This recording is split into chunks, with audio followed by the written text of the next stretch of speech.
So I always knew Jesus my whole life, but it was one of those things like a rich kid where they always have money, but they don't know what it means. They don't understand that.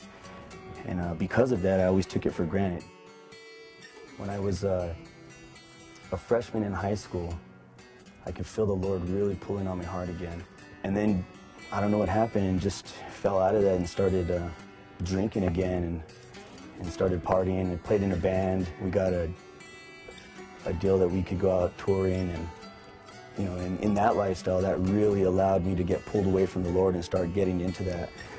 You know, all the girls and drugs and booze, and I really got into tattooing, and I wanted to focus on that.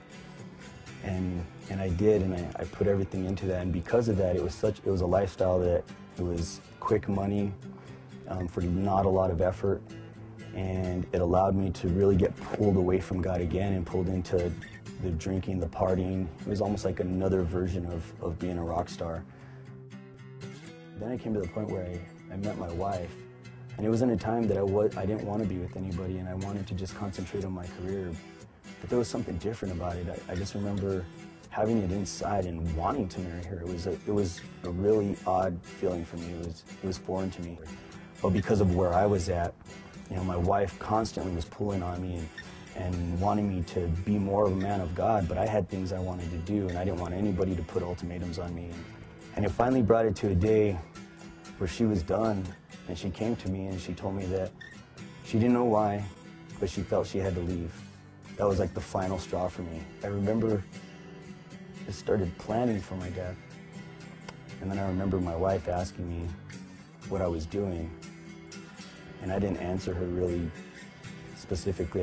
I just told her, you know what, don't worry about it, you and the girls will be taken care of. That night, I just remember going to sleep, and I don't remember if it was, or I couldn't tell you if it was a vision or a dream, but I remember God coming to me and just kind of nudging me and telling me, are you done? And I just remember my heart kind of sinking and just being like, yeah, I'm done.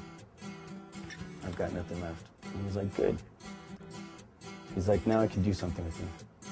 And that was the day where I just felt different. And I always tell people, you know, if I would have known way back then or at any other time what I know now, I wouldn't have waited so long to be here. I wouldn't have waited so long to surrender to him. It's really been like an adventure and just exciting.